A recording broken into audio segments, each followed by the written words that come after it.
Hello friend, स्वागत है आपका अपने चैनल ई गुरुकुल ज्ञान पर। हम पढ़ रहे हैं हिंदी साहित्य का इतिहास। इससे पहले हमने आदिकाल, भक्तिकाल, रीतिकाल, भारतेंद युग, द्विवेदी युग को कंप्लीट कर लिया है और हम पहुंच गए हैं छायावादी युग पर।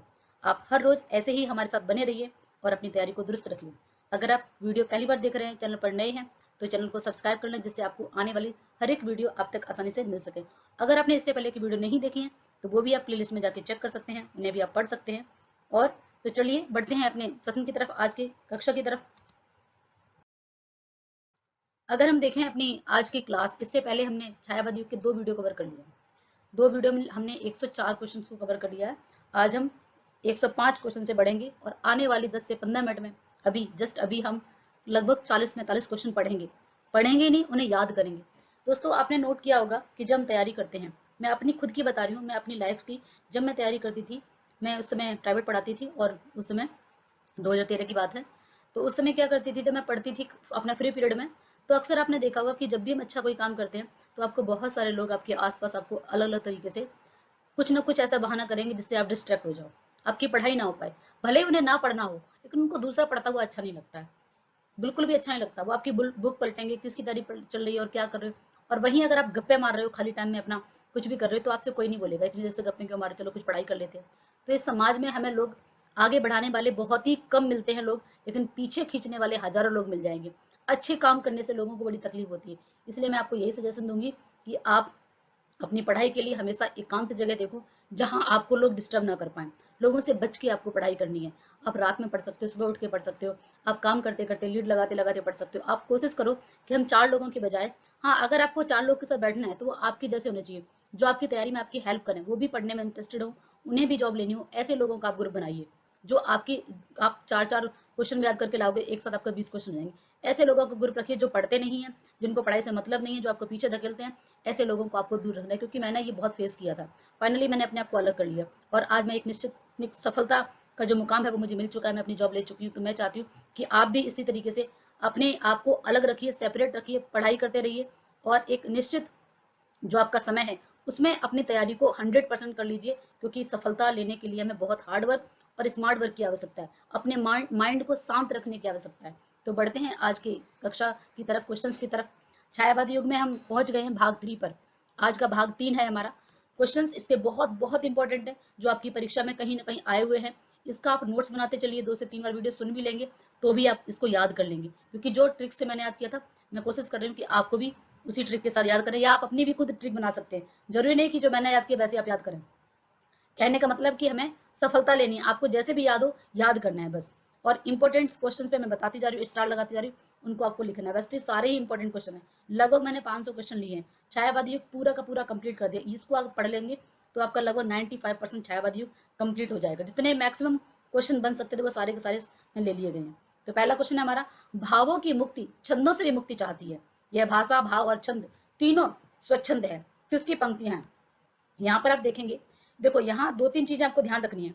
हमें ना कुछ कुछ पकड़ना भी है चीजों को, कि हमने कहाँ पे क्या पढ़ा था, किस राइटर के बारे में क्या पढ़ा था, उसका कैसा थीम है, मतलब किस कैसे विचारों का है। तो मुक्ति छंद की प्रेरणा किसको कहा जाता है? यहाँ पर देखो मुक्ति छंद की बात हो रही है ना। मुक्ति यानी कि छंदों की मुक्ति, छंदों की मुक्ति यानी मुक्त छंद के प्रेरणा कौन है? कौन है? निराला जी। तो आपको कहीं दिख रहे हैं इसमें? तो ये आपके निराला जी की पंक्ति है। उन्होंने क्या बताया था कि भावों की मुक्ति, मुक्त छंद जो है वो मुक्त छंद के प्रणेता निराला जी को कहा जाता है। मस्त तरीके से लिखने वाले हैं ये, अपने ही जीवन में बहुत संघर्ष देखा निराला जी ने। तो भावों की मुक्ति छंदों से मुक्ति चाहती है।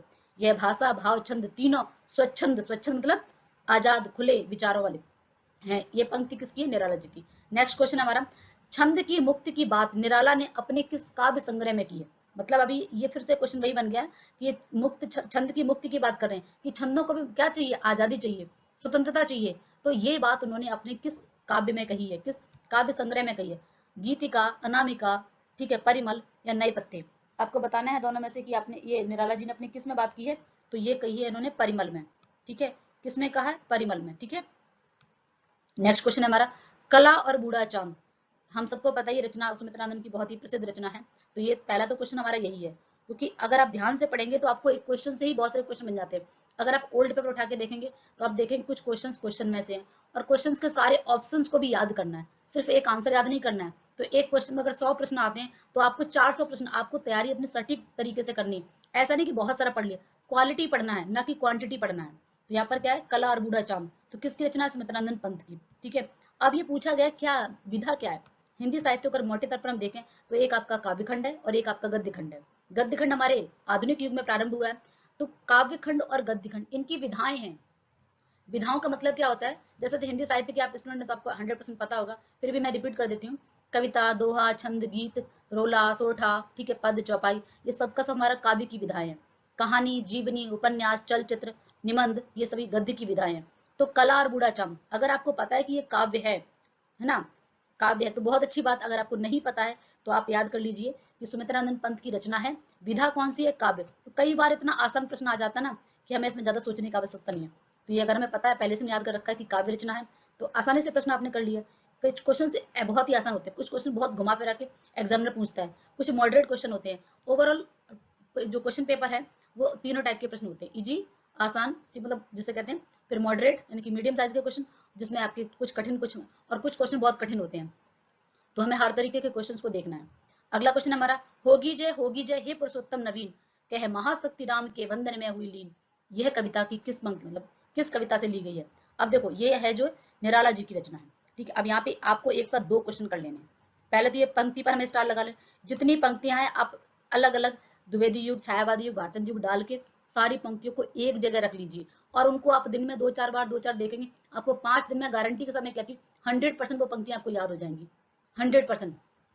तो यहाँ पर क्या है, आपको अपने जितना मैं बताऊँ उतना भी आप कर लेंगे तो भी आपका पेपर लगभग कंप्लीट हो जाएगा। बहुत सारी पंक्तियां इसमें दी गई हैं। डीएसएसबी ने पिछले 2018 से लेकर अभी देखेंगे तो पेपर का पैटर्न बिल्कुल चेंज कर दिया।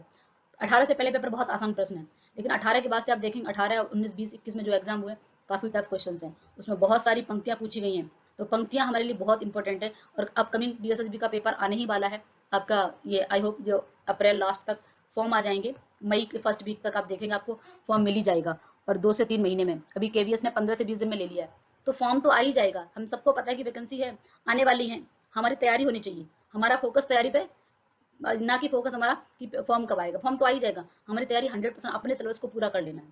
तो यहाँ पर ये पंक्ति जो है वो किसकी है, निराला जी की है। अब निराला जी की किस पंक्ति, किस कविता की पंक्ति है, ये भी क्वेश्चन है। तो आपको बताना है, 4 ऑप्शन दिए। अब यहाँ से एक और क्वेश्चन है कि चारों पंक्ति अगर आपको याद देखेंगे, तुलसीदास किसकी रचना है, ठीक है, राम की शक्ति पूजा किसकी है, पल्लव किसकी, बीड़ा किसकी है। तो इस तरीके से भी आप इसको याद कर सकते हो कि किस किसकी रचना है। ठीक है, तो आपको ये पूछा गया था कि ये जो है कविता की किस, तुलसीदास की है या राम की शक्ति पूजा की है। तो ये किसकी है, राम की शक्ति पूजा। ठीक है, राम की शक्ति पूजा से ली गई है। राम की शक्ति पूजा ये आपको इस बहुत ही प्रसिद्ध लंबी कविता के रूप में है। दूसरा क्वेश्चन यहाँ पे आप नोट कर लीजिए कि तुलसीदास की लंबी कविता के रूप में है राम की शक्ति पूजा। बांग्ला के कृतवासी रामायण का प्रभाव इस पर देखा जाता है। सेकंड क्वेश्चन आपका है कि बांग्ला के कृतवासी, वाल्मीकि के नहीं है, लेकिन बांग्ला का रामायण, कृतवासी रामायण की इस पर प्रभाव है, कृतवासी रामायण के।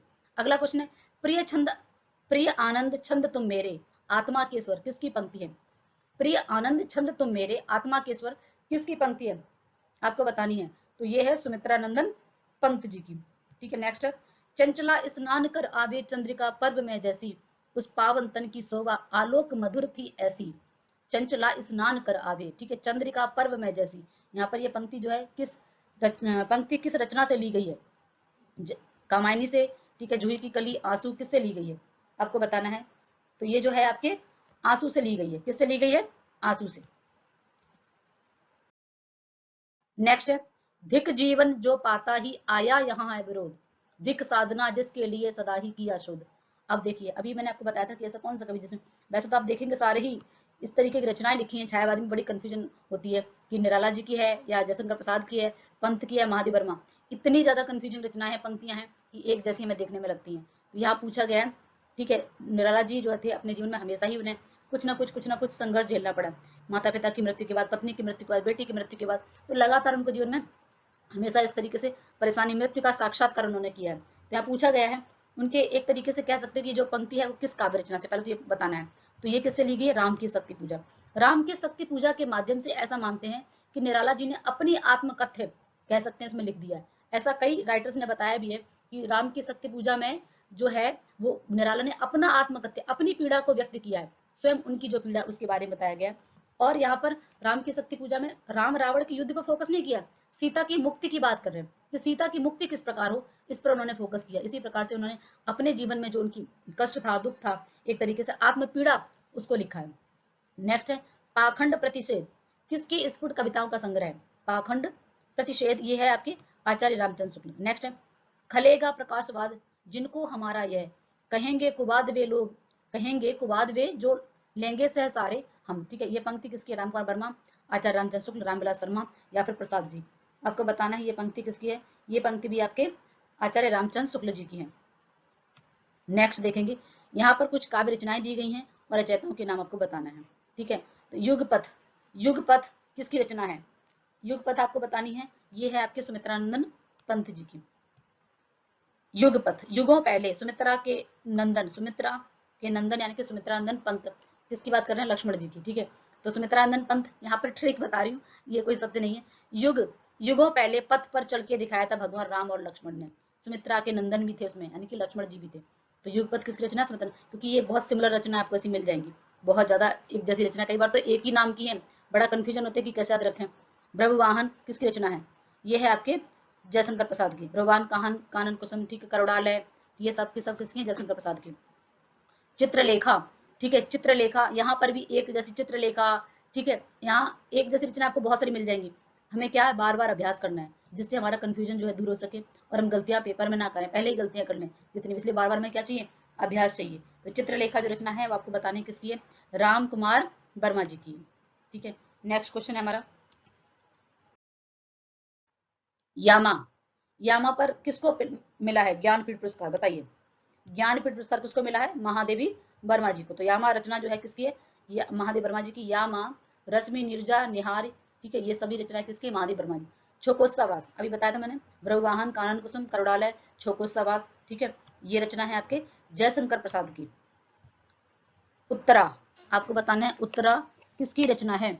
उत्तरा किसकी रचना है? आपको भी अपना खुद से देखना है कि आप कितने क्वेश्चंस कर पा रहे हो। 40-50 क्वेश्चन में आपका कितना स्कोर जा रहा है, कितने परसेंट, आपको अपना खुद का इवैल्यूएशन हो जाएगा, आपको पता चल जाएगा कि मुझे तैयारी और कितनी करनी है। क्योंकि अब वो समय नहीं रहा कि 50% कर लो और आपको सिलेक्शन हो जाए, नहीं, आपको अगर 100 क्वेश्चन आ रहे हैं तो कोशिश करें आपका 85 to 90 क्वेश्चन लगभग सही होने चाहिए, 85 से 90 लगभग, तब जाके आप सिलेक्शन ले पाएंगे। वो समय नहीं रहा कि थोड़ा सा पढ़ के और आराम से पेपर ले लेंगे, ऐसा नहीं हो पाएगा।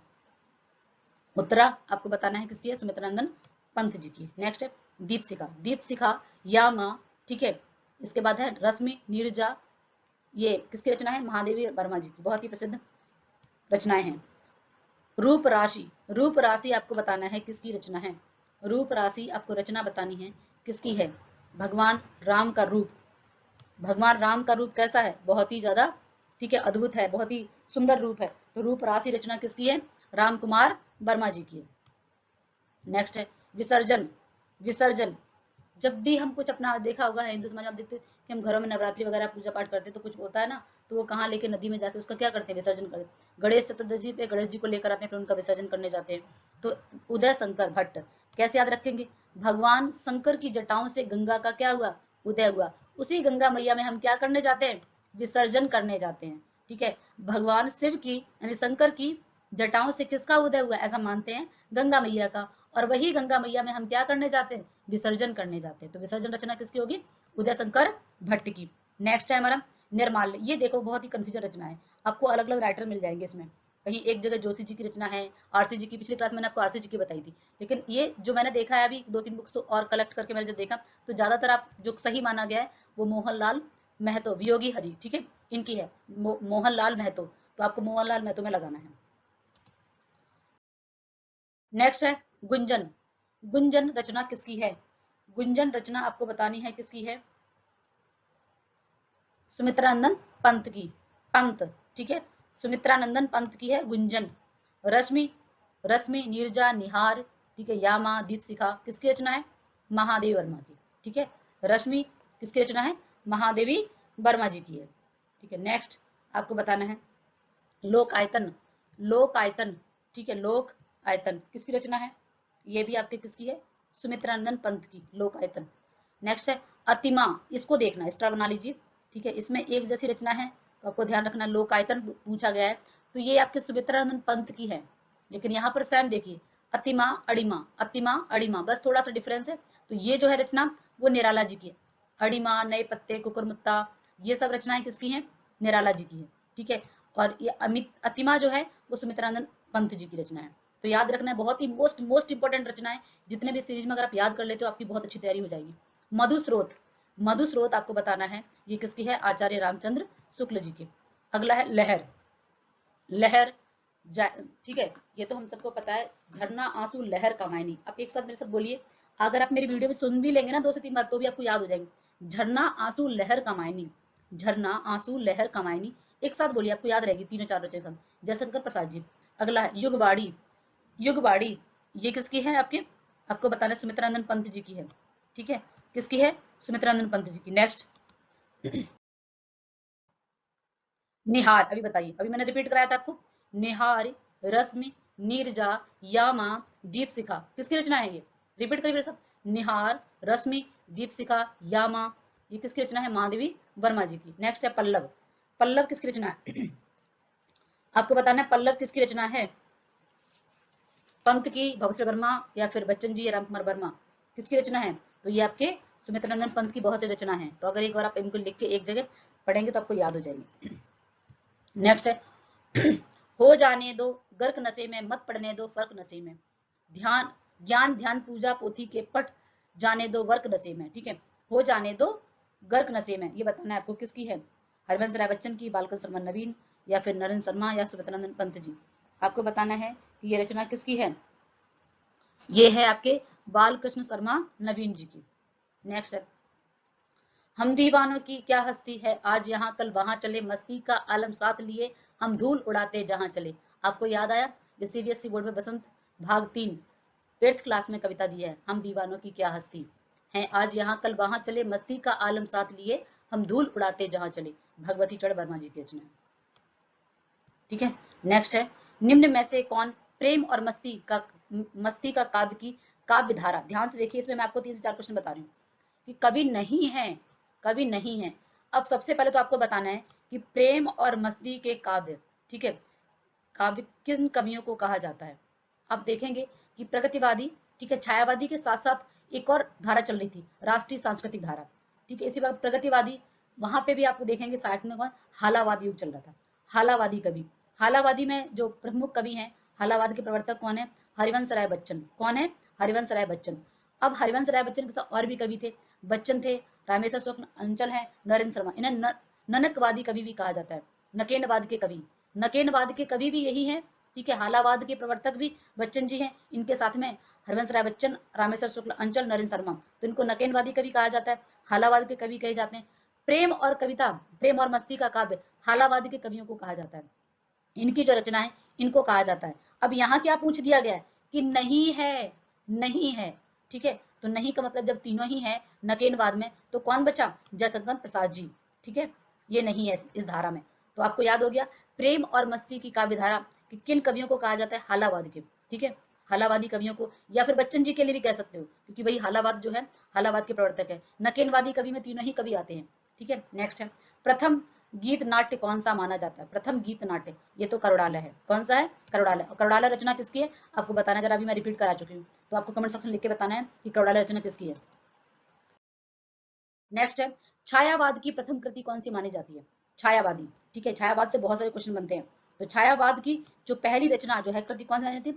देखो, छाया किसी की पड़ती है, किसी न किसी से झरके, ऐसे याद रखिए, छाया किसी पेड़ से झरके, किसी न किसी झरके आती, झरके आना मतलब झरना, झरना इसकी पहली कृति मानी जाती है। नेक्स्ट है महादेव वर्मा का प्रथम काव्य संग्रह कौन सा है?